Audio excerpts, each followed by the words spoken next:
அனைவருக்கும் வணக்கம். இது உங்கள் டிஎன் பிளட். ஃபாலோ பண்ணிக்கோங்க, சப்ஸ்கிரைப் பண்ணிக்கோங்க. வாங்க வீடியோக்குள்ளே போகலாம். இந்த வீடியோ பார்க்கறதுல பாதி பேர் கண்டிப்பாக தமிழ் ஸ்கூலில் படிச்சிருப்பீங்க. ஏன் அப்படின்னா, நம்ம தமிழ் ஸ்கூலில் தமிழ்த்தாய் வாழ்த்துன்னு ஒரு வாழ்த்து இருக்குது. அந்த வாழ்த்து நம்ம படித்தது எல்லாத்தையுமே மாற்றி இருக்காங்க இப்போ இருக்கிற ஆளுகின்ற திராவிட அரசு. ஏன் அப்படின்னா, தமிழ்த்தாய் வாழ்த்தில் நிறைய இது சேஞ்ச் பண்ணியிருக்காங்க. நீங்கள் வேணால் பாருங்கள், நான் ஒரு ப்ரூஃப் காட்டுறேன், செக் பண்ணி பாருங்கள்.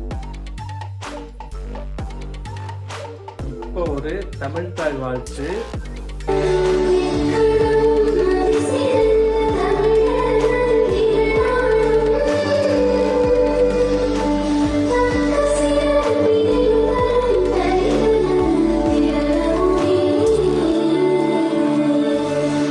அண்ட் நெக்ஸ்ட் ஒன்று என்னென்னா, தமிழ்நாட்டில் ஆல்ரெடி வடக்கன்ஸ் நம்ம சொல்கிறோம்ல, வட இந்தியர்கள் நிறைய பேர் உள்ளே வந்துட்டாங்க. சாதாரணமான வேலையாக இருந்தாலும் சரி, பெரிய பெரிய வேலைக்கும் எல்லா இடத்துலையும் வடக்கன்ஸ் நிறைய பேர் வந்துட்டாங்க. சின்ன ஹோட்டலில் ஆரம்பித்து பெரிய வேலை முதற்கொண்டு எல்லா வேலைக்கும் வடக்கன்ஸ் ஃபுல்லாக வந்துட்டாங்க. அதை மாற்றணும்னா நம்மளால தான் முடியும். வட இந்தியர்கள் வருகையை பற்றி நம்ம சீமானே சொல்லியிருப்பாரு. இந்த வீடியோ பாருங்க. கேரளாவில் 15 ஆண்டுகள் நீ வாழ்ந்தா தான் உனக்கு குடும்ப அட்டை ஓட்டுரிமை கொடுக்குறான். ஆனா இங்க வந்த 2 மாசத்துல நீ குடும்ப அட்டையும் ஓட்டுரிமையும் பெற்று விடுகிற.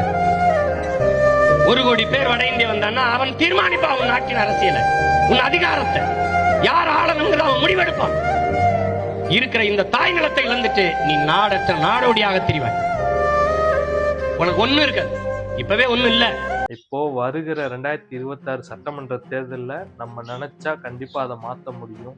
ஏன்னா பக்கத்தில் இருக்கிற கேரளாவா இருக்கட்டும், 15 வருஷம் அவங்க இருந்தா மட்டும்தான் அவங்களுக்கு உறுப்பினர் சேர்க்கையே வைக்கிறாங்க.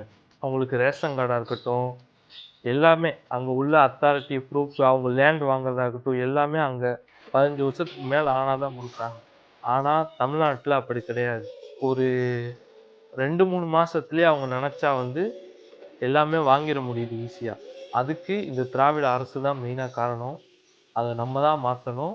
நெக்ஸ்ட் ஒன்று என்னென்னா, ஆல்ரெடி பக்கத்தில் இருக்கிற ஆந்திரா திருவண்ணாமலையை ஃபுல்லாக ஆந்திராவாகவே மாற்றிட்டாங்க, ஆந்திர பிரதேசமாகவே மாற்றிட்டாங்க. அது நமக்கு சிரிப்பாக இருந்தாலும் அது தமிழ் பாதி அழியுது அப்படின்றதுக்கு அது ஒரு உதாரணம். நினச்சி பாருங்கள், தமிழ்லேருந்து பிரிஞ்ச ஒவ்வொரு லாங்குவேஜும் இப்போ தமிழ் எங்களுக்கு தேவையில்லைன்ற மாதிரி பேசுகிறாங்க. ஆனால் தமிழ் தான் எல்லாத்துக்கும் மூத்த மொழின்னு நம்ம எல்லாத்துக்கும் தெரியும். இப்போது ரீசெண்டாக தமிழ்நாடு அரசு போக்குவரத்து கழகம் பஸ் இருக்குல்ல, அரசு பஸ்ஸு, அந்த பஸ்ஸுலையும் தமிழ்நாடு என்ற பேரையே தமிழ்நாடு அரசுக்கு. இதெல்லாம் நினைக்கும் போது நினச்சி பாருங்கள், நம்ம இருக்கிறது தமிழ்நாட்டில், ஓடுற பஸ்ஸு தமிழ்நாட்டில், தமிழ்நாட்டு மக்கள் கொடுக்குற வரி பணத்துலேருந்து வர்ற பணத்தில் தமிழ்நாடு அரசுன்ற தமிழ்நாடுன்ற பேர் எழுதுறதுக்கு அவங்கக்கிட்ட பெயிண்ட் இல்லையா? நினச்சி பார்த்தாலே தமிழ் மெல்ல மெல்ல அழியுதுன்றது தெளிவாக தெரியுது. தமிழ்நாட்டில் ஆல்ரெடி 2 கோடிக்கு அதிகமான வட இந்தியர்கள், வடக்கன்ஸ் உள்ளே வந்துட்டாங்க. இனிமேல் தமிழ்நாடு அரசியலில் அவங்க முடிவு பண்ண போகிறாங்க. அப்போது நம்ம ஜாதி மதம் எல்லாம் பார்த்துக்கிட்டு அவங்களுக்கு கீழே அடிமையாக இருக்க போகிறோம். அது கண்டிப்பாக ஒரு நாள் நடக்க தான் போகும். தமிழ் மக்கள் இப்போவே அதை சரியாக உணர்ந்து வருகிற 2026 அரசியலில் கரெக்டான ஒரு தலைவனை தேர்ந்தெடுங்க.